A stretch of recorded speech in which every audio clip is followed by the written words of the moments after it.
Hola, muy buenas tardes. En nombre de Librería Bonilla les damos la bienvenida a esta presentación de Binomios Literarios de Ana Luisa Tapia. Para la presentación de hoy contaremos con la presencia de la autora Ana Luisa Tapia y de Fernando Pascual en representación de la editorial. Bienvenidos. Gracias.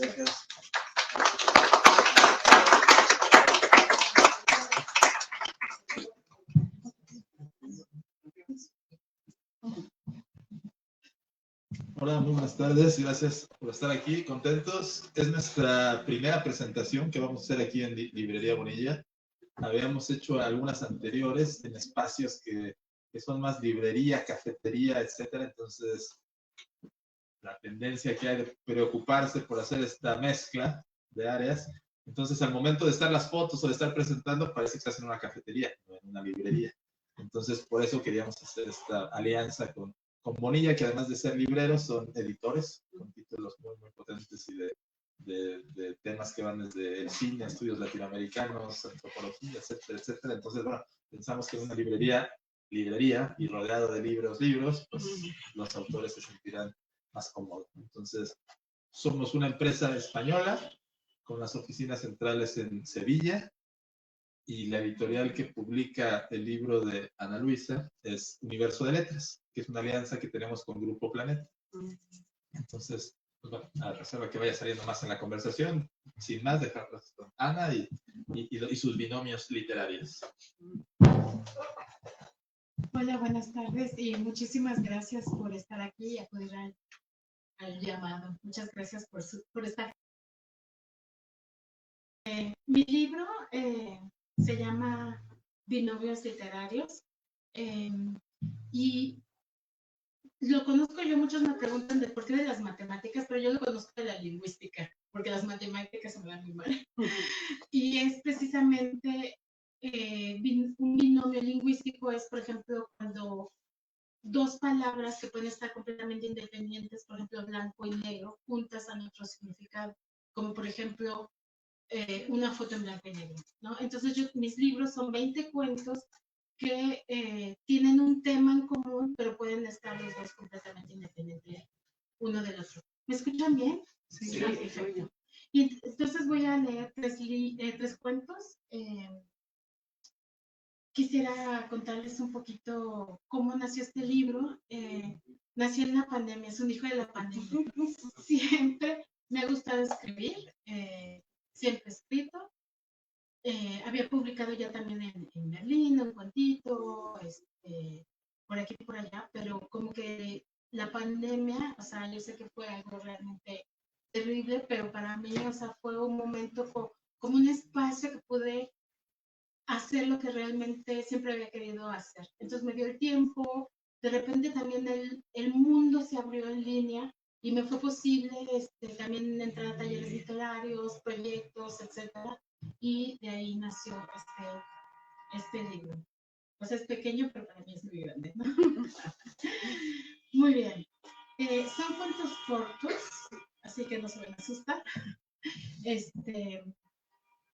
Me gusta escribir como que muy compacto y denso, entonces espero que les guste. Son diferentes géneros también, o sea, son cuentos en donde yo trato de expresar determinadas preguntas que me hago y cuestiono determinadas cosas y me tomo diferentes géneros. Entonces tengo, por ejemplo, cuentos de hadas, cuentos de ciencia ficción, literatura fantástica, etc. Entonces es como un compendio de muchos géneros y muchas preguntas mías. Entonces voy a empezar a leer el primer cuento. Se me vienen los literarios cuentos y empiezo con el de hadas. Y voy a empezar a leer. Si leo muy rápido me dicen, por favor, porque cuando me pongo nerviosa leo muy rápido. El cuento se llama World Lives Matter. Buenos días, dijo él. Buenos días, contestó Caperucita Roja, asombrada de ver pasar hacia la luz. Le extrañó verlo a esas horas de la mañana, y sobre todo por ese lado del bosque, al que seguramente él no acostumbraba a visitar. Pero ella siguió su camino rumbo a casa de su abuelo.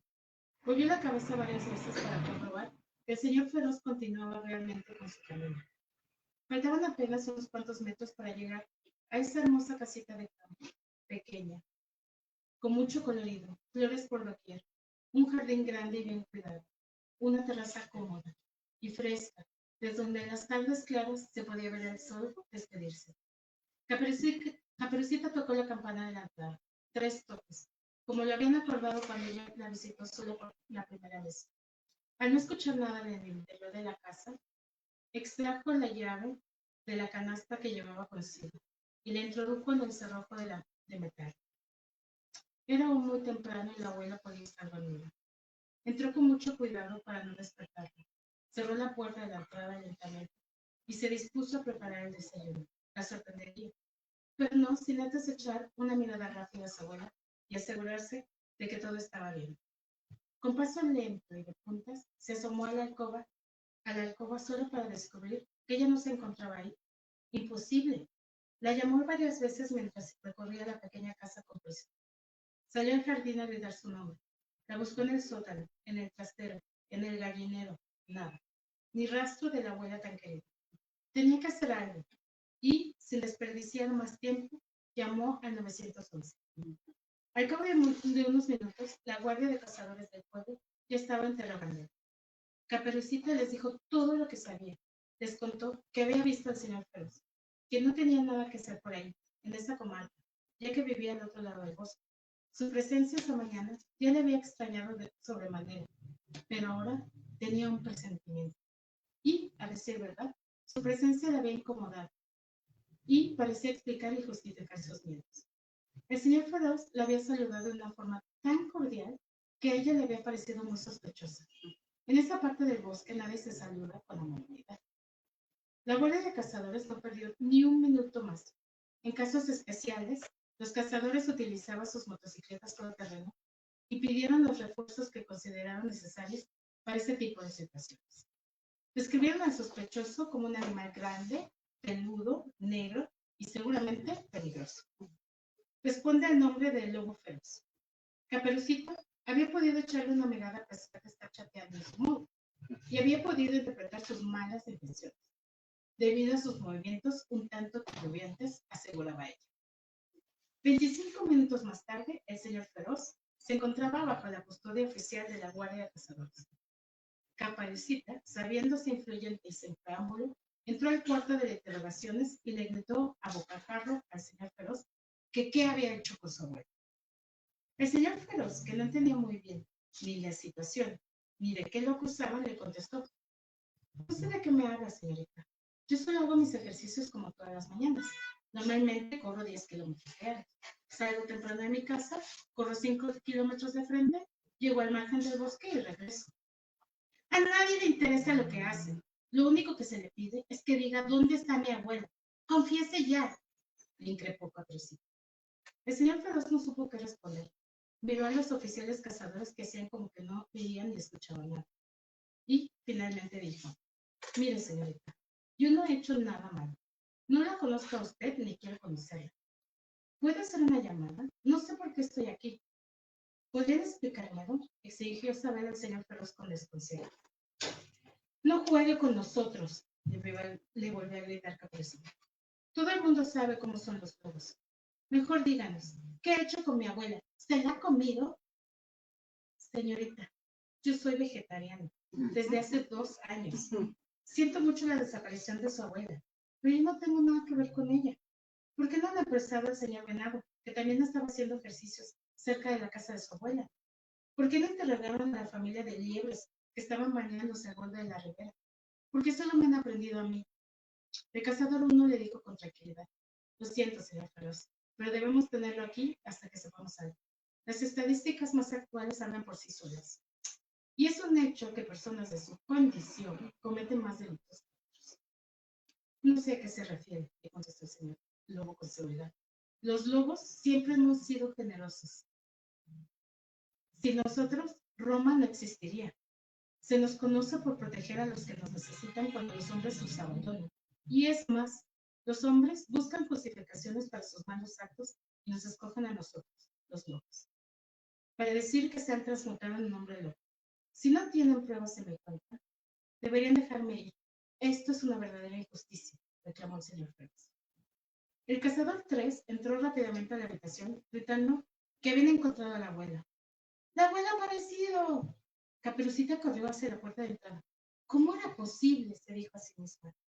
La abuela llegó acompañada de otros abuelos más y el cazador 2 entre otros. Pero Caperucita, ¿qué pasa?, preguntó la abuela un poco desconcertada. Abuela, pensé que algo terrible te había pasado, dijo Caperucita Roja al borde de las lágrimas y corrió a recibirla. ¿Dónde has estado, abuela? ¿Dónde más? Ya te había contado en mi grupo de senderismo. Vamos todas las mañanas a caminar, pero tú nunca me escuchas, solo estás mirando tu móvil, le reclamó la abuela. Al abrazarla, la abuela vio a lo lejos al señor Feroz. ¿Qué hace aquí el señor Feroz?, le preguntó Caperucita. Caperucita titubeó y se sintió un poco incómoda al pensar que podía haberse cometido una injusticia, lo que ella sería incapaz de hacer. Déjame saludarlo. Queremos que entre en nuestro grupo de senderismo 65 y más. Es muy buen atleta para su edad. Corre todas las mañanas. Lo veo a través de mi ventana. Sería un enriquecimiento y un impulso nuevo para nuestro grupo. Déjalo por ahora, abuela, le aconsejó Caperucita. Hazlo en otra ocasión. Lo están interrogando. Además, te he estado buscando toda la mañana. Te he preparado el desayuno y se enfriará. Se enfriará si no nos vamos al instante, le contestó, llevándose a la abuela en dirección a la salida trasera para no ser vista más.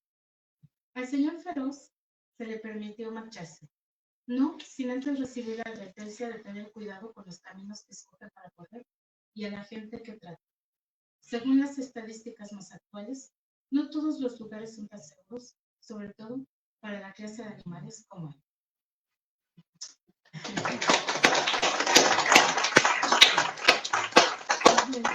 Este es el primer cuento y quería contarles de dónde salió. Y no sé si recuerdan cuando empezó la pandemia, fue el caso de George Floyd, ¿no? De este movimiento también de Black Lives Matter, y por eso se llama World Lives Matter, porque me impactó muchísimo que una persona negra va a comprar los cigarros, paga con un billete de $20 que al vendedor se le hace falso, y pasa lo que todos conocemos, ¿no? Que llega la policía y muere bajo la rodilla de un policía. Y pensé realmente que como nosotros siempre encontramos a la gente siempre con muchos prejuicios, ¿no? Cómo vemos a las personas, cómo las tratamos, lo que nos dicen, dónde trabajan, lo que hacen, etc. Y entonces digo, no sé, deberíamos de intentar también ver a las personas o tratar de verlas. Yo sé que es muy difícil, a mí también me pasa, pero sin menos prejuicios. Y de ahí nació este cuento, ¿no? No sé si tengo también algunas preguntas o lo podemos hacer al final.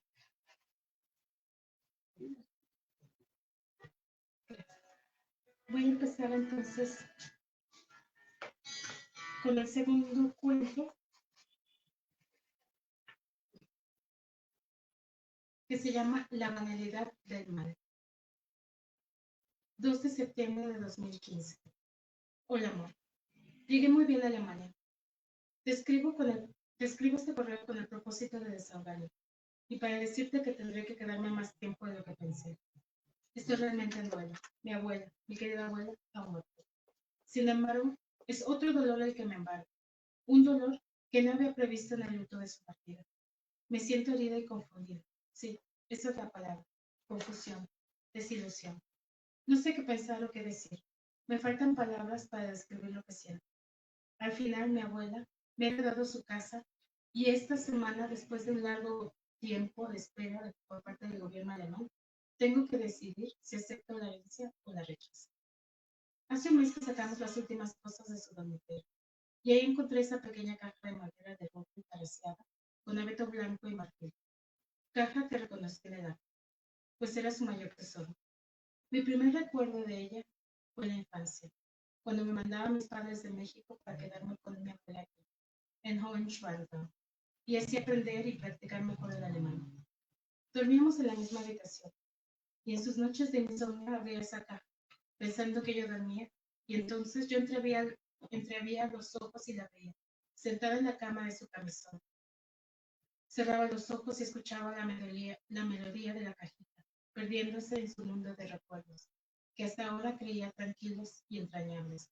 La veía contemplar las fotos y los objetos que se encontraban en ella, y, en varias ocasiones, la observaba bajo la penumbra, en secreto, dejar un par de lágrimas caer. Por las noches, me imaginaba los objetos que podía guardar ahí.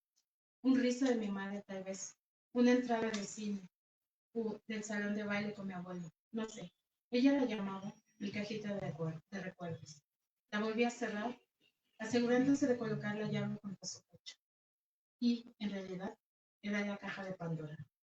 Jamás hubiese imaginado que años atrás, precisamente el 8 de mayo de 2004, cuando el burgomaestre de Hohenschwangau la recibió en la alcaldía para celebrar sus 80 años, se hablara de la misma persona que se me reveló después de su muerte.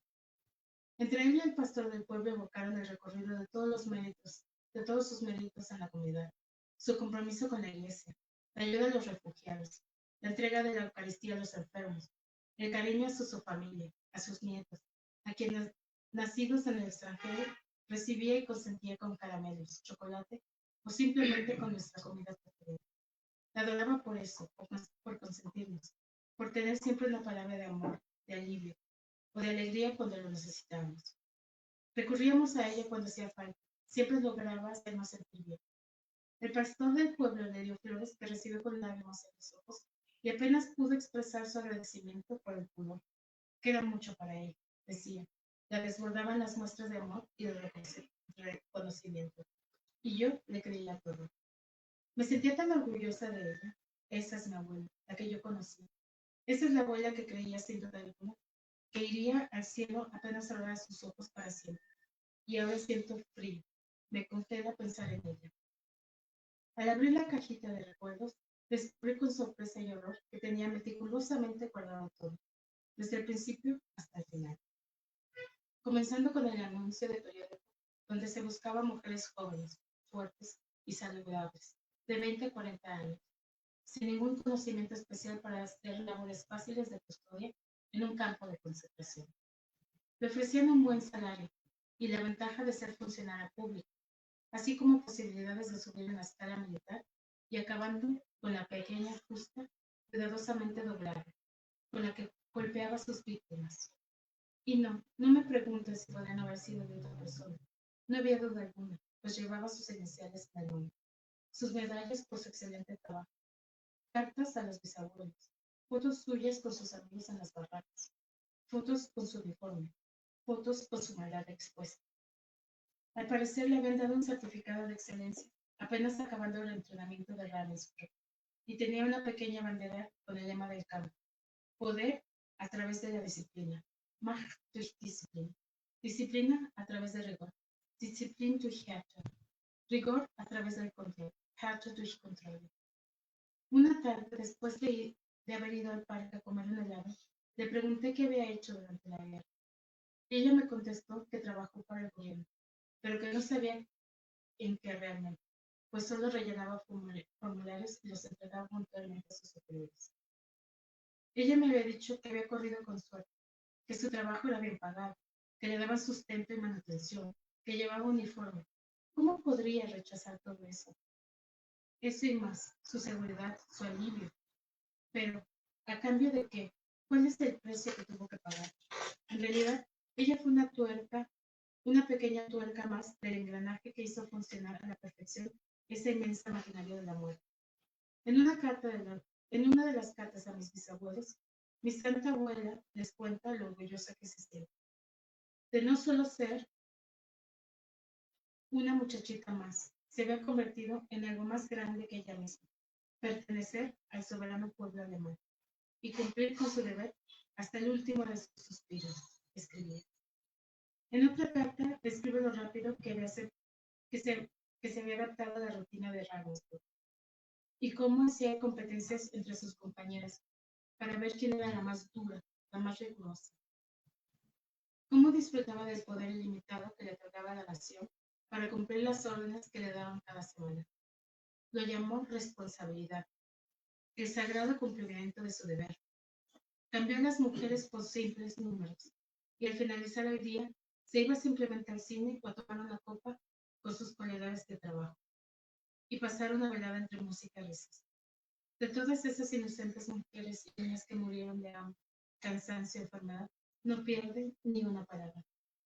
De las 30 cartas que leí, solo describe su resolución de subir en la jerarquía, el buen sueldo, de su responsabilidad, de su habilidad para lograr el número deseado de vacíos afectivos, de su disciplina y el efecto de sus medidas de trabajo, del reconocimiento y de las menciones honoríficas en los protocolos del cárcel, el campo de concentración donde trabajó. Al final resume que todo era por voluntad, por la paz, a pesar de que ya no había esperanzas de ganar la guerra. Nadie lo obligó en ningún momento. Durante el curso de mis descubrimientos tuve que hacer varias pausas. Sus recuerdos me agobiaban, me aturdían, me llenaban de vergüenza y me torturaban por la noche. Tenía que respirar de vez en cuando, tomarme un día para pensar. ¿Podemos perder el control de nosotros mismos y volvernos rutina? Tal vez por el peso del grupo al que pertenecemos o queremos pertenecer. ¿Podemos rectificar y borrar lo hecho con solo quererlo? ¿Cuántas personas pueden vivir en una sola? Por eso la tardanza de mi regreso. Lo siento, necesito tiempo. No podría regresar en la fecha que habíamos acordado.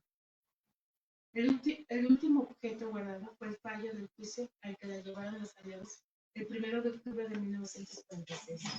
Tras un listado de atrocidades que le recriminaban, la condenaban a solo 3 años de cárcel por homicidio. Mató a palos a una mujer porque había robado una papa para comer. Se la quería dar a su hijo. Al final, nunca se llevó a cabo la sentencia.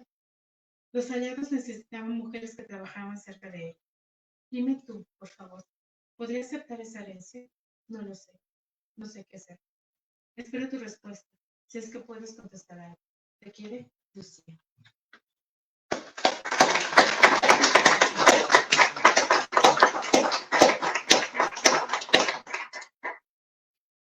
Pues este es un cuento un poco más fuerte y fue inspirado también en... No sabía realmente, y no sé si sepan ustedes, si había campos de concentración solo para mujeres en Alemania, y sí lo sabía. Entonces yo llegué realmente por otra línea.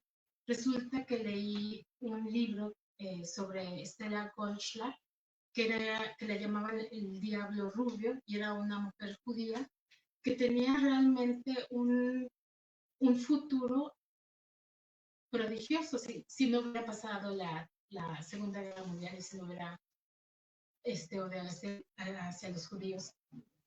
Y en ese contexto ella, bueno, pues tal vez por sobrevivir, empezó a denunciar a todos los judíos que había y decir dónde estaban, y se convirtió en una aliada de los nazis. Entonces me empecé a preguntar qué es lo que pasaba realmente con las mujeres, ¿no? O sea, si también somos capaces de ejecutar y cometer un mal, ¿no? Por eso se llama la banalidad del mal, porque Hannah Arendt, que es una filósofa alemana judía que escapó también, ella escribió todos los protocolos de Eichmann y los publicó en un libro que se llama La Banalidad del mal. O sea, ¿qué pasa con el mal, no? Entonces,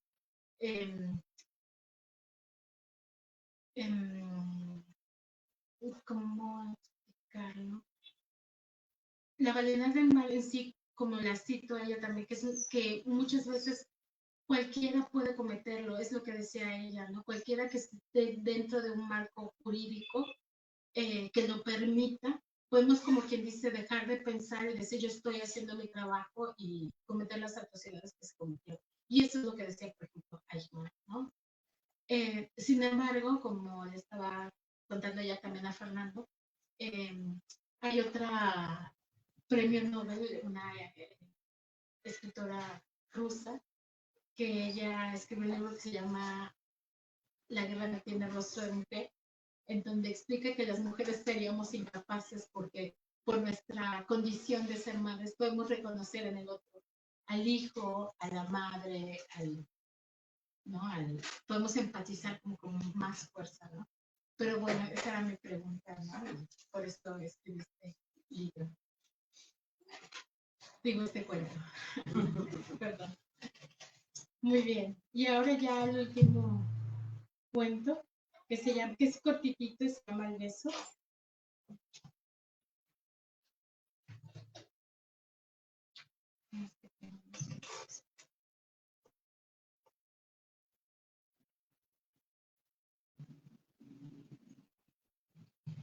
El beso.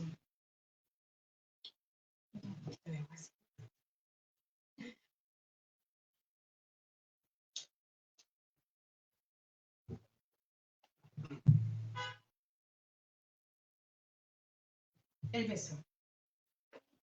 No, ¿por qué yo? La luna comenzaba a brillar con su luz refinada. Pronto sería la última hora. Hacía fresco y la luz de una estrella nítida se asomaba por el horizonte azul, que cada vez se tornaba más oscuro. El grupo de hombres se movía con premura. No podré, no puedo. ¿Por qué yo? ¿Tengo que hacerlo?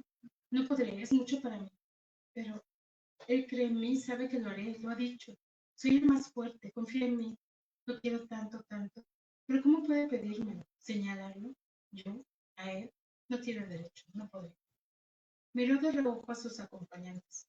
Iban tan seguros de sí mismos, tan contundentes como la noche. Se sentían tan dotados de la verdad y, como para acentuarlo, cada uno de ellos llevaba una antorcha en la mano, lo que le daba una imagen casi diabólica al grupo. Quiso pensar en otra cosa, pero lo irrevocable de lo que estaba por suceder ocupaba todo su espíritu. Mientras seguían caminando, volvió la mirada al suelo, para hundirse nuevamente en su tormento. Dice que soy el único, no podré. ¿Por qué yo? Tengo miedo, me vencerá. Padecerás una gran aflicción, dijo. Y yo, solo quería luz, lo quiero tanto, no podré contener. ¿Qué hago? ¿Qué hago? Es una tortura. No me conocen, dijo, y yo soy el único. Solo quería luz. Los sueños parecen realidad. Soy tu estrella. Superaré a todos, dijo. La estrella que dirige el camino es tu estrella. Sin saber cómo habían llegado allá, se detuvieron frente al hueco y esperaron unos momentos a que pudieran congregarse de nuevo todos los soldados y guardias. Él seguía perdido en sus emociones, que realmente no podía contener, hasta que apareció. Su cuerpo se congeló en el acto. No supo qué hacer, pero le sonrió. La calma llegó. Todo se inundó de luz. Su cuerpo y su mente se sintió en éxtasis. El tiempo pareció detenerse. La estrella que dirige el camino es tu estrella, repitió para sí. La noche había llegado a su hora más oscura y fue entonces cuando Judas se desprendió del grupo y, como hipnotizado, se dirigió a él y lo besó.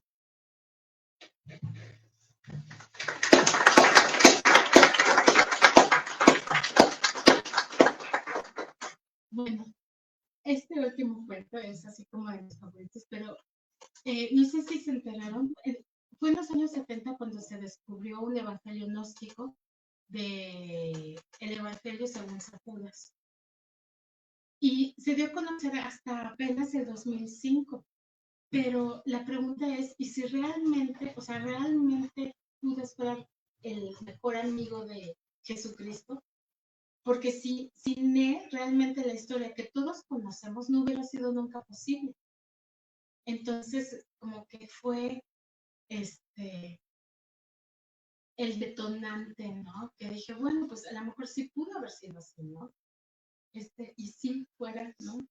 De que Judas fue el mejor amigo, ¿no? Y ya estaba todo arreglado y así como sucedió esto. Muy bien, pues muchísimas gracias por los 3 cuentos.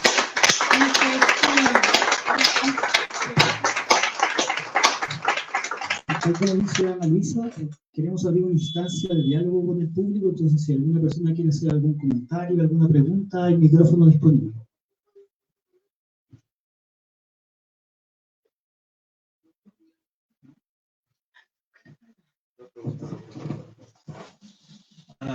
Si pudieras contarnos un poco de tu formación profesional, que eres filóloga, entonces, ¿cómo una filóloga hace cuentos y este tipo de cuentos y este proceso creativo y demás. Si nos puedes platicar un poquito.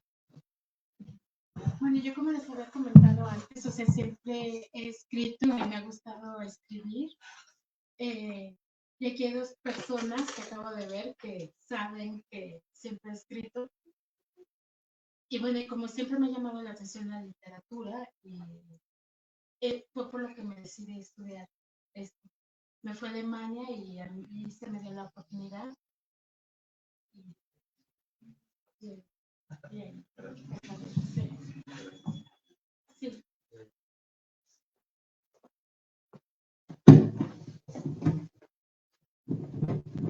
Tengo la fortuna de conocer a Ana desde la primaria y siempre estuvo muy pegada a esto de la literatura y yo sé que ese es su sueño y la felicito porque ya lo alcanzó. De verdad te felicito muchísimo porque trabajaste mucho en este libro. He leído un par de cuentos y me parece que lograste tu sueño. Muchas felicidades. Ay, muchas gracias.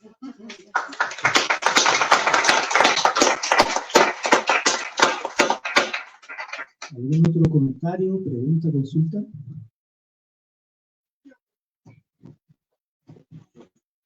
Bueno, pues ella en la primaria y yo desde la preparatoria, siempre amigas desde el periodo paleolítico. Y es un orgullo de verdad estar contigo, con todos tus amigos, que sabemos el amor que has tenido por la literatura y sobre todo la sensibilidad, porque escribir es un arte y poderlo plasmar y hacernos sentir en esta tarde, aún de invierno, que existen muchas primaveras. Enhorabuena, felicidades.